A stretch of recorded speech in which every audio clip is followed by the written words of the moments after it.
Hello, welcome to a tribute video, Bernie Wrightson. By now, this is not news for most people, I suspect. A sad day. A sad day for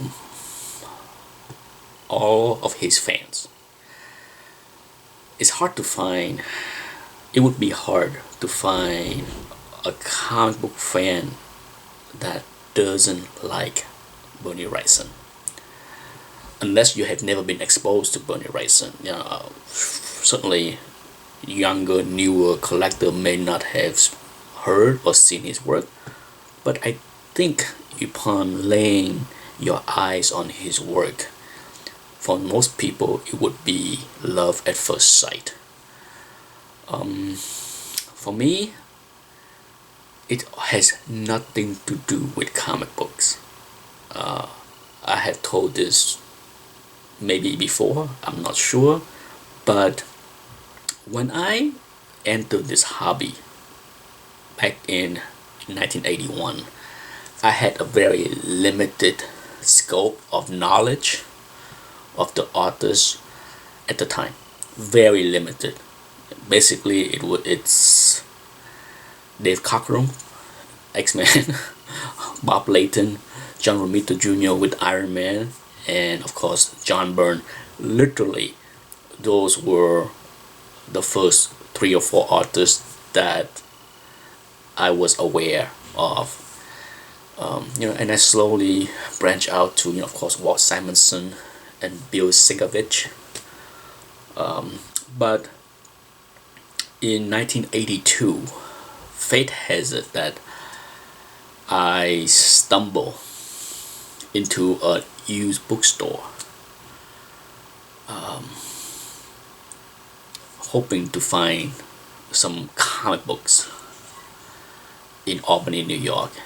And in this store, I stumbled across this book on the shelf.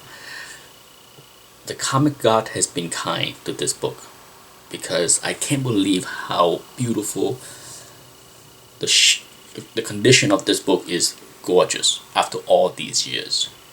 There it was, sitting on the shelf, and I remember what caught my attention was just this beautiful cover. Okay, to me, comic book has always been more about the art than the characters or the stories. Okay, and I knew nothing about the 4 authors mentioned in this book, none whatsoever. But I remember pulling this book off the shelf and flipping through just a few pages, and I knew right away I want to buy it and take it home. I believe I paid something like $10 for it. It was not that expensive. I'm not sure what the cover price is for this. $12.50. Okay, that's what I believe I paid, something like $10. It was a fairly large purchase for me at this point, but it was worth it. I wanted, and it's just pure gorgeous art inside, and that's how I was introduced to Barry Windsor Smith. I was not even aware that these guys drew comic books. None whatsoever. It's just pure love of art. Pure. That I got this book, and pure appreciation for their skills.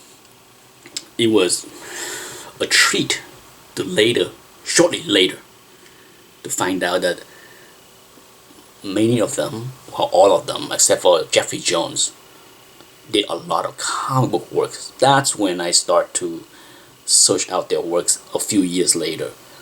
And of course, my first purchase of Barry Windsor Smith work is with Machine Man, when he did that short 4-piece miniseries. But yes, so for me, Bernie Wrightson has always been a treasure, a fantastic artist, somebody that I love regardless of comic books. It has nothing to do with comic books. Okay, I love his work at first sight. being a huge fan of art, that I found him, and he will be missed. I appreciate. I had to say that it's tough for me. It's nearly impossible to sit here and say who is my favorite artist.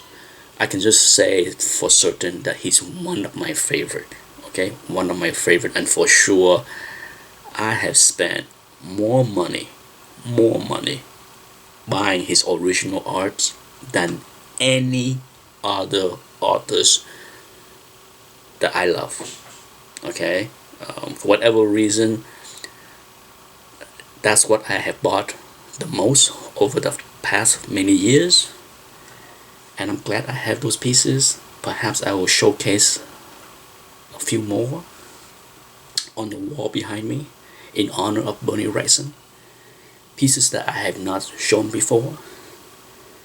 Anyhow, that's it. Rest in peace. You will be missed.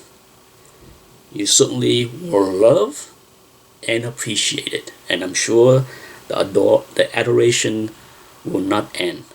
Not by me, not by this generation, but many generations to come.